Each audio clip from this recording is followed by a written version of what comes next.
Hello, and welcome to our inaugural episode of Date in a Blink, where we're hosting Joy and Jon for a Blink date. What is Date in a Blink, you ask? It's a 10-minute audio-only blind speed date experience. It's also a bit of a social experiment designed to move people beyond looks-based assumptions, curated profiles, and marathon messaging. We at the Blink Date want dating to be fun and inspiring for Blinkers and hope this podcast inspires you to try new ways of meeting people and dating. Will our hand-picked matches find love on these Blink dates? Or will they say goodbye to each other after 10 minutes and never look back? If you're new here, we're so happy you could join us. If you're a regular, we're so glad you've returned. We're here on Date in a Blink today with Joy and Jon. I'm going to let you two dive in, but in case it's helpful to get the conversation started, I'm going to leave you with this question. If all the animals were suddenly able to talk, which of them would be the rudest? That is a pretty interesting question. Hi, Joy. I'm Jon, or Jonathan. Hi, Jon. So the first animal that popped into my mind was a cat, just because cats generally, I guess my experience with cats is very few of them seek out attention, and they do have a tendency to just want to push things off tables, or scratching, or hissing. Maybe it's because I'm not a cat person, but I think they would be rude in a way that either it will make you hate them, or it'll be I think they're trying to be one of those cool kids in high school, and now I have to decide if I want to accept them or not. Have you been personally hurt by a cat in your life? Because it sounds like you're really harboring some cat resentment. I was scratched a lot by cats as a kid, but the interesting thing is nowadays when I would say pre-COVID, when I was visiting my friends who do have cats, they all really like me, and that was the first time I saw cats actually not scratch or hiss. It was a really good experience. I just figured maybe I was too sheltered, or something about my childhood aura and vibe was off. Maybe you have some awful repressed cat memories that are just coming all out now, and things you don't remember, they'll come up during therapy at some point and you'll realize why you don't like cats. Yeah, it's possible. Maybe I'm projecting somehow. Don't worry though, I am also more of a dog person than a cat person, so I don't completely disagree with your assessment that cats would probably be pretty rude. All right. Well, I'm glad to see that we started off agreeing on something. So love it. We're good to go now. Everything's love it. I figured I'd start off and ask. I figure it takes a unique type of personality or life perspective to want to do a virtual speed date thing online. So if you're willing to share, and in general, I'm a type of person who asks a lot of questions. So if there's at any point you don't want to answer my questions, that is totally fine. So the first question I want to ask is, what made you decide to give this a try? I actually this happened through such a strange channel. I had a friend who randomly came across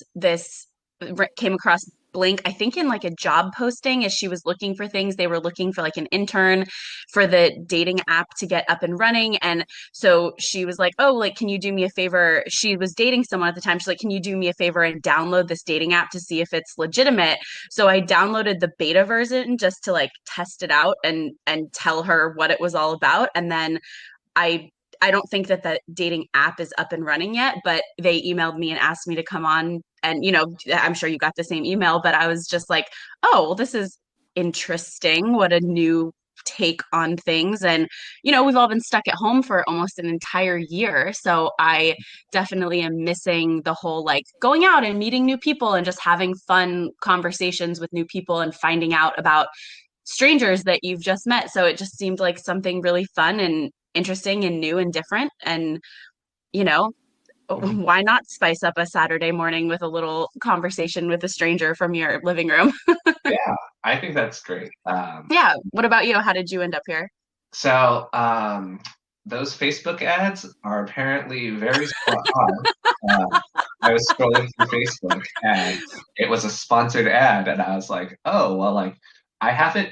I guess they just know that I'm single. I haven't really been publicizing it, uh, but to their credit, I have. I'm someone who likes to try new experiences, and so having been on dating apps before and realizing that it wasn't my cup of tea or coffee or water, you don't like either, I decided to give it a try because I know that we can't do face-to-face speed dates with COVID, and yeah, so it was partially curiosity and partially just to see like what the experience would be like compared to um, the dating apps that I have been participated in. So Yeah. Have you ever done in-person speed dates? I haven't. It was something that I did want to try, and then 2020 happened. So Yeah. now if not if when we're able to move past COVID, and I'm still single, then it would be something that I'd be interested to give a try. So. Yeah. Interesting. Yeah, I always am so intrigued by the ideas, but the whole blind speed date thing where you don't get to see the other person, there's something really interesting about it because when in real life would that ever kind of get to happen? So I just thought sounded like an interesting, fun experience.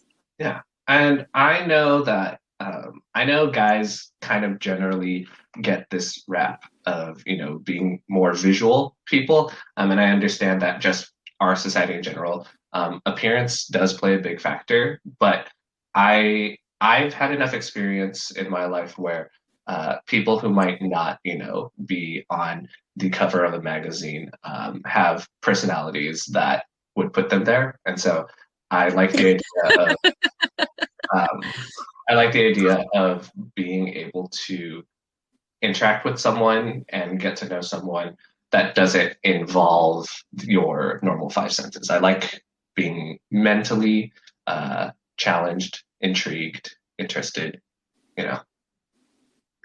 Yeah, I mean, I think that is very true. And that's so funny you say that because yes, absolutely. I think of men as being way more visual than women, but I think we're still guilty of it. And I think the whole like dating app swipe culture really doesn't help because you are essentially judging someone in a half a second window from the picture that you see when they first pop up on your profile. And, you try to, well, at least I try to give people the whole, like all the attention that they deserve and read all the prompts and everything, but really you're judging on a picture. Yes. So I think even though it's more normal for women to be more like emotionally and intellectually attracted to someone rather than physically, the whole dating culture now has kind of flipped that on its head and kind of forced us to be more visual too.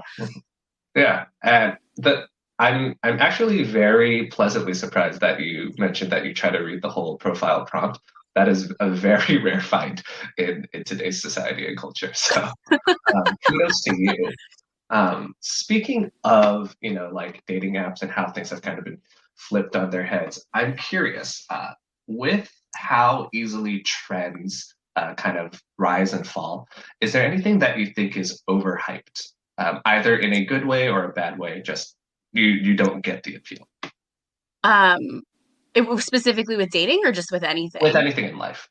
Yeah. Oh, overhyped. I loathe to the bottom of my soul reality shows. I think it's the dumbest thing in the world that we have now just scraped so low to the bottom of the barrel of what we consider talent that people that like that people that have no skills or talent to speak of and are like famous just for the sake of inheriting money or being in the right place at the right time are kind of turned into these crazy celebrities for nothing. I think reality shows in general are super overhyped and I just don't get it. But I have definitely in the last year become much more kinder in my thinking about what people seek out for entertainment, especially because as of right now, like a lot of people are in such a tough emotional spot that who am I to judge, what gives you comfort and what kind of helps you zone out and escape from your own life. But in general,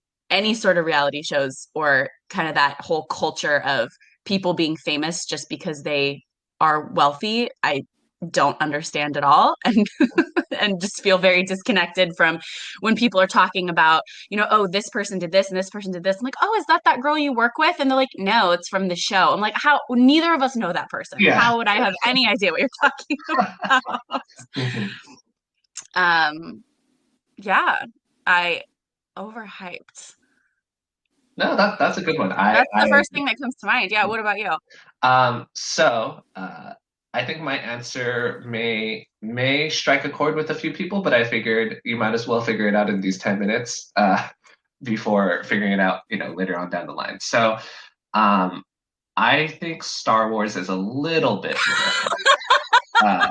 So I don't dislike it. I don't dislike it. I think my opinion of it is it's very neutral towards slightly positive. I think that the movies are entertaining. I think that if you want to read into the themes behind it, they do have some life lessons to be learned. But all the friends that I know who are really, really big Star Wars fans, the only strong reason they have for it is nostalgia because they grew up with it. And so Right. I didn't grow up with it. At this point in the date, I jumped in to let them know that their date had come to an end and let them say their farewells. I'm not sure how you all felt, but for me, listening to the laughter that surrounded their conversation about cats, reality shows, and Star Wars definitely gave me some butterflies. Who knows what they thought, though? Tune in to the end of the season, where we'll do a final recap of all Season 1 dates, and we'll see how things panned out. If you haven't heard about Anchor, it's the easiest way to make a podcast. Let me explain a bit. It's totally free, and Anchor will distribute the podcast for you so it can be heard on Spotify, Apple Podcasts, and lots of other podcasting platforms. Not only that, but it has creation tools that allow you to record and edit your podcast right from your phone or computer. It also lets you make money from your podcast with no minimum listenership. It's everything you need to make your podcast in one place. Download the free Anchor app or go to anchor.fm to get started.